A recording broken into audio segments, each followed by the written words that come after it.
Hello and welcome back. Today we've got another £200 of the 10p's to have a hunt through, looking for those alphabet 10p's. We are only after ones from the year 2019 though, although I won't be upset finding a 2018, it has to be said. They are very, very scarce. 2019s though, very, very scarce. We've got some progress though. We've got the letters C, E, G, H, J, K, L, M, the I. Would be lovely to finish our first panel. O, R, U and V, so a fair few to still find. Whether we find any today is a whole other question because they're so scarce. As I've said in previous videos, do let me know if you think we should start a 2018 book to run in conjunction with this one to see whether we finish another 2018 book before the 2019 one is finally finished. As the previous video, I think the first one I mentioned that in, I'm a little bit ahead in my recordings, as you all probably well know, so you'll have to bear with me. I'm waiting to see what the responses to that sort of question. But without further ado, we're not going to find any 10p's with me sat here prattling, so let's get into this bag. So let's jump into some questions then. First question comes from Potato Thunder. Says, as you have quite the collection of silver coins, do you have a preferred country where they come from to the designs of old silver coins? Well, primarily most of my silver coins are from the UK. I managed to pick up in my world coin hunts, and some of the PO box coins that have been sent in there have been silver coins, but yeah, I think my main focus is commemorative UK coins, so be that 50p's, £2 coins, £5 coins now.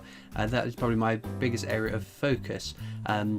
There's a lot coming out this month. This is going to be an expensive month, it has to be said. But yeah, I mean, the joy I gain is more from the coin hunting than it is from the silver coins. That's for definite. But getting the odd silver coins, a few silver coins throughout the year, definitely fun. And it's never an investment as well. Lots of people ask about whether it's an investment or not, and I've thought about putting a video together of maybe showing how much I've probably lost in terms of how much I paid for these commemorative coins versus how much they're worth now. But like I said, it's never been about an investment. It's never been about making profit from buying these silver coins. It's purely because I'm a collector and I want to add them to my collection, so I anticipate making a loss. I don't know how big of a loss overall out of all the silver coins that I've purchased, but who knows.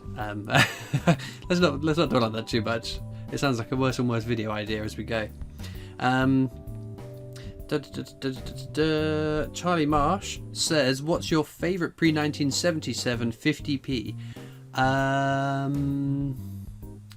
Oh, good question. Very good question. Trying to think. It's got to be the EU presidency, hasn't it, really? That's the only... Oh no, maybe no. Well, scratch that. D-Day landings. The D-Day 50p, the large D-Day coin is very, very cool. When they reissued them in 2019 for the 50 years of the 50p, they scaled down version of that D-Day 50p. I thought, how cool is that going to be if they put it into circulation? Not expecting them to do so, and unfortunately they didn't put them in circulation. But no, that would have been a very, very cool coin to be able to hunt and find in your chain, a sort of scaled down version of this old coin that everyone seems to think is a cool design as well. But yeah, I guess that's what I'd pick.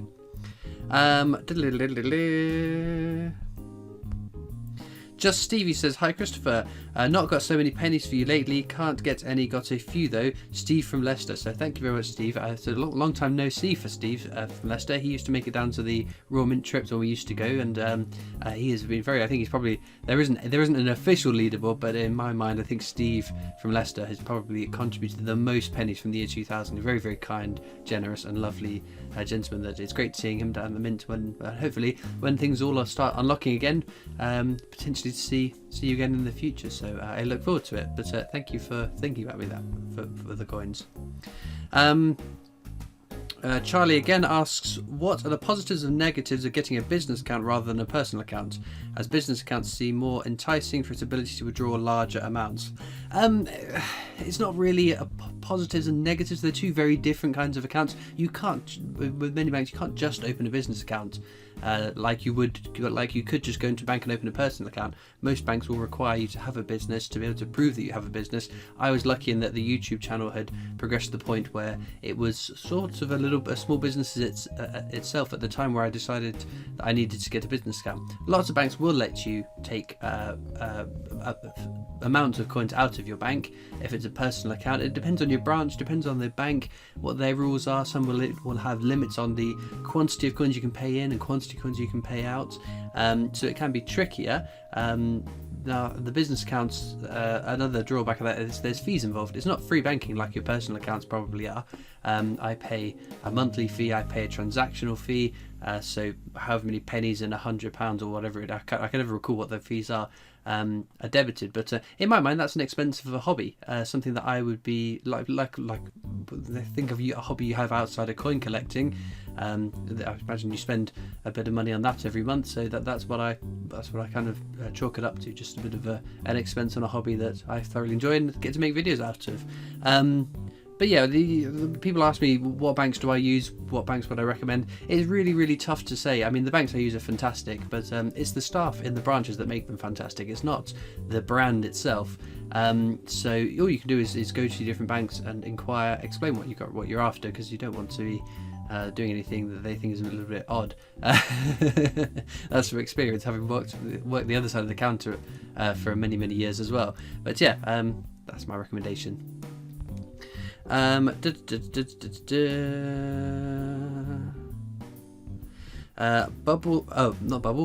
Gump 9325 says, my question is, do you have an interest in metal detecting for coins? If so, what coins would you love to find? Mine would be a gold Henry V half noble or Celtic gold starter. Metal detecting is again a question that comes up fairly often. I think people see coin collecting and think automatically metal detecting. There was a point where I was watching a few metal detectorists on YouTube, and I thought this looks like good fun, but I have no idea where to even start with it. I bought a little cheap metal detector, and it's probably still in my storage unit somewhere. And went out with my brothers and we found a bunch of rubbish, but yeah, I don't even know where you would start with some metal detecting, so I guess maybe, but given what's going on in the world at the moment, and it would definitely, at least for myself, be a summertime pastime. I am not going out in the cold, the wet, the windy, the rain. But yeah, people have asked, would I do metal detecting videos? The problem is, a week's worth of YouTube videos on my coin channel I could record in a day, basically. If I started right at the start of the day and went through, I would have all my week's videos recorded and potentially most of them edited during the course of the day. I could definitely squeeze it into 2 working days effectively.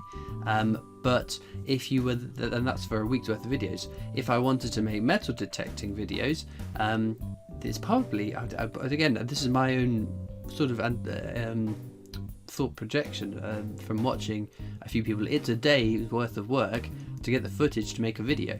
If you're lucky, they can split it over a couple of different videos, but yeah, it's a cost of time for the input, which I don't have all that time to do the input. So if I'm on top of my daily uploads, but again, they are in a very controlled environment. They don't require me to go out and do all sorts of things to get the footage together. The other time I will do that, like the Royal Mint trips, like when I went on holiday, it wasn't even last year, it was the year before, wasn't it? Crumbs.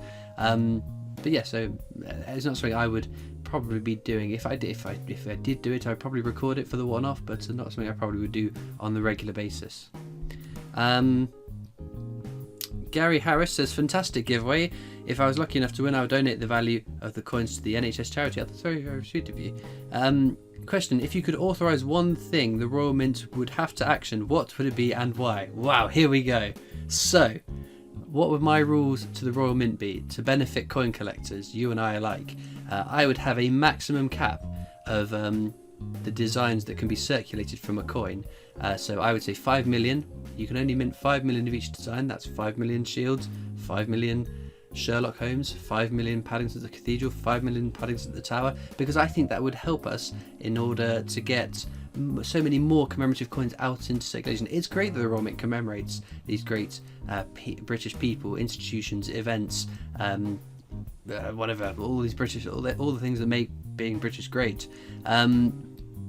But it'd be so much better if we had them in our change, because yes, the likes of me and potentially you will see the I don't know, John Logie Bird 50p because we've bought it for our collections in its bunk forms, but the majority of people aren't going to do that, are they? They might see a news article about it, but other than that, they won't get it in their change and think, "Ooh, I wonder what that is," and then investigate it and find out the history behind it and the person is. So, yeah, I think having a maximum limit on the amount of one design of a coin going into circulation would be good. It may lead to more designs being created for a year, but I don't know, not my problem. But yeah, I think that would be great. Other than that, we need UK counties. We need more commemorative coins. We need commemorative pound coins. Oh man, why don't we have commemorative pound coins yet? It's knocking on 4 years and we've not had any yet. That's got to be in the pipeline, surely. I know there are different parts of the world that have the new 12-sided, at least the design of our new £1 coin, and they have beautiful designs on it. It'd be great to get some beautiful designs on our one. Please? UK county set be great on pound coins. I'm sure you agree. Luna Laws says, have you been to Toledo in Spain? I have not, no, but I probably should go.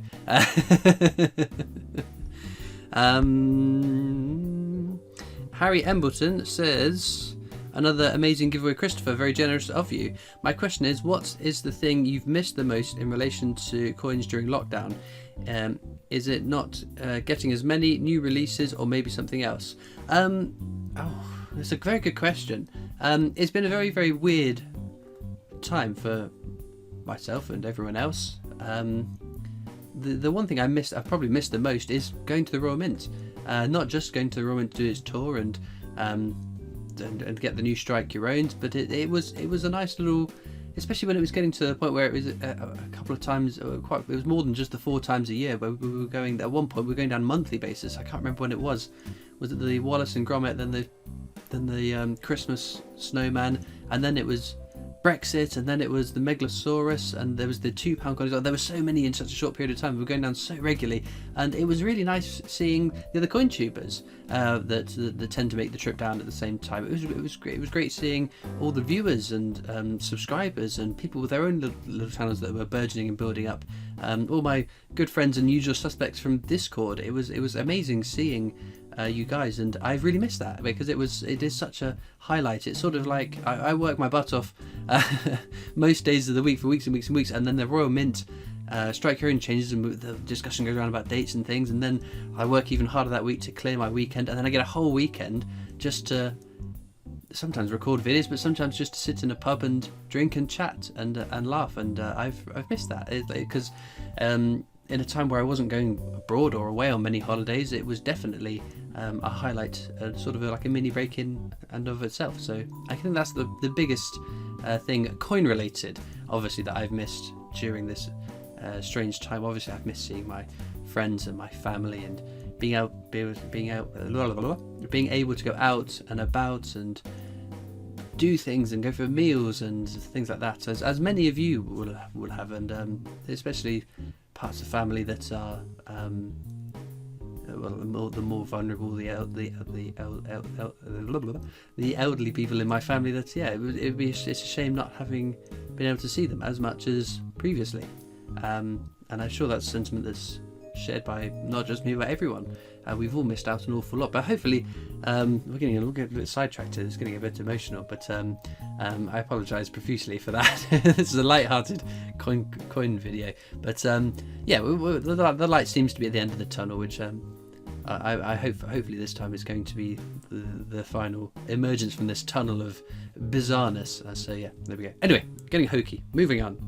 Nice question there.